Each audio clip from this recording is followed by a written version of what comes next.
Assalamualaikum warahmatullahi wabarakatuh. Let me introduce myself. My name is Salibintara Indra Putri, 22, 41, 10, and 83 from Management Class 22B. In this video, I will discuss about capturing measures. Ukuran pemusatan data tunggal adalah sekelompok metrik yang digunakan untuk menggambarkan sejauh mana data tersebar di sekitar nilai tengahnya. Ukuran-ukuran ini memberikan pandangan tentang poin pusat. Dari kumpulan data dan pembantu, kita memahami kesebaran data. Dalam video ini, kita akan menjelaskan berbagai ukuran pemusatan data tunggal, bagaimana menghitungnya, dan mengapa mereka penting dalam analisis statistik.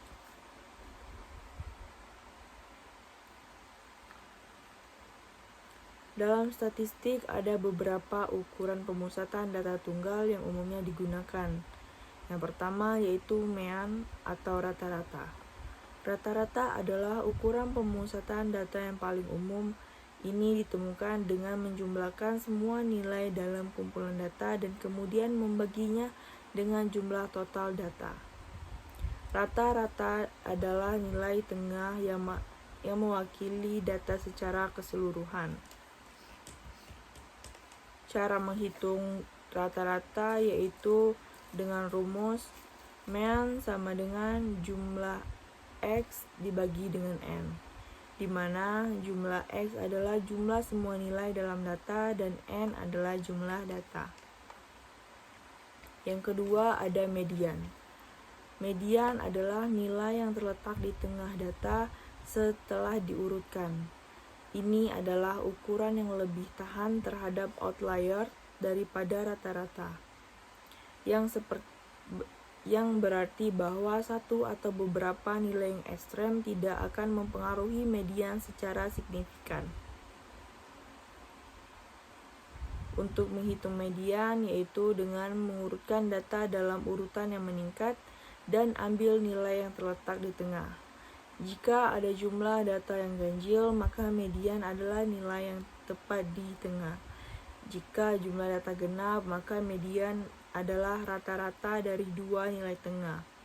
Rumus median genap yaitu K sama dengan N dibagi 2 untuk mencari nilai median atau K, dan untuk mencari median menggunakan rumus 1/2 dalam kurung X K ditambah dengan 1 tutup kurung. Yang ketiga ada modus. Modus adalah nilai yang muncul paling sering dalam pengumpulan data. Ini berguna ketika ingin tahu elemen apa yang paling umum dalam data. Yang keempat ada persentil. Persentil adalah nilai yang membagi data menjadi 100 bagian sama. Dalam hal ini, median adalah persentil ke-50, yang berarti 50% data di bawahnya. Persentil lainnya memberikan gambaran tentang kesebaran data di berbagai titik. Untuk menghitung persentil, pertama-tama kita harus mengurutkan data. Kemudian menentukan letak persentil dengan rumus P sama dengan nilai keberapa I buka kurung N ditambah 1 tutup kurung dibagi dengan 100. Lalu tentukan nilai P sesuai dengan letaknya. Yang kelima ada kuartil atau quartiles. Kuartil merupakan nilai yang didapat jika sederetan bilangan dibagi menjadi 4 bagian yang sama. Sehingga nilai kuartil ada 3, Q1, Q2, dan Q3. Kuartil pertama atau Q1 adalah nilai yang membagi data menjadi 2 bagian dengan 25% data di bawahnya.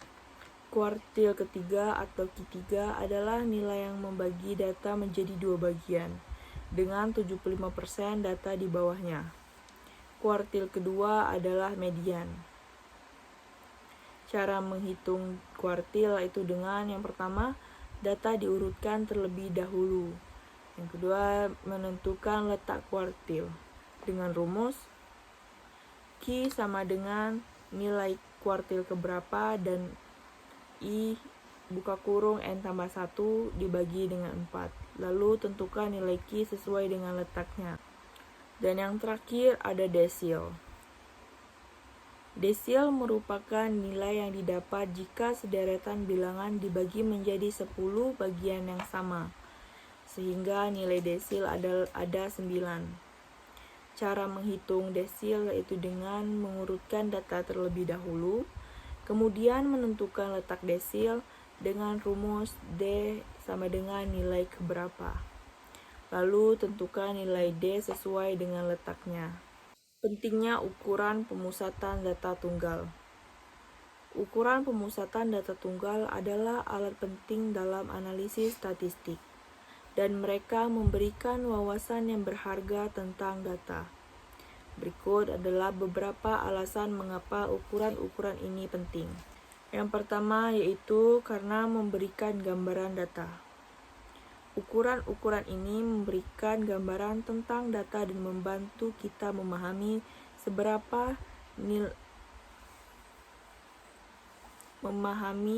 sebaran nilai-nilai di dalamnya. Rata-rata memberikan nilai rata-rata data, median menunjukkan nilai tengah, dan modus menunjukkan nilai yang paling umum. Yang kedua, karena mengidentifikasi tren dan pola. Dengan mengamati data rata-rata, median, dan modus, kita dapat mengidentifikasi tren dan pola dalam data. Jika rata-rata jauh lebih besar dari median, ini bisa menunjukkan adanya outlier yang tinggi dalam data. Yang ketiga, mengatasi outlier. Median lebih tahan terhadap outlier daripada data rata-rata.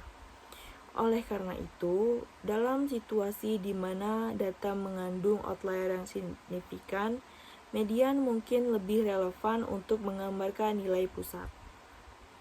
Yang terakhir, Yang keempat, perbandingan data. Untuk ukuran pemusatan data tunggal memungkinkan kita membandingkan data dengan mudah. Kita dapat membandingkan rata-rata, median, dan modus dari 2 atau lebih set data untuk melihat bagaimana mereka berbeda atau sejalan. Dan yang terakhir, penilaian distribusi data. Dengan menggunakan kuartil, kita dapat memahami bagaimana data didistribusikan kuartil.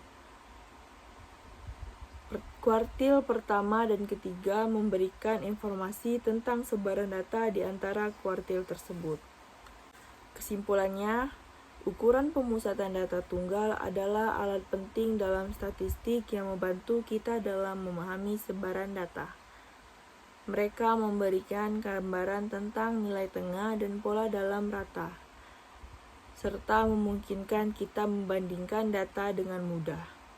Rata-rata, median, modus, persentil, kuartil, dan desil adalah beberapa ukuran pemusatan data yang paling umum digunakan.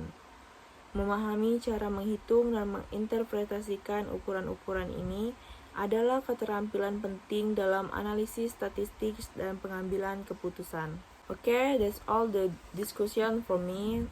Thank you. Wassalamualaikum warahmatullahi wabarakatuh.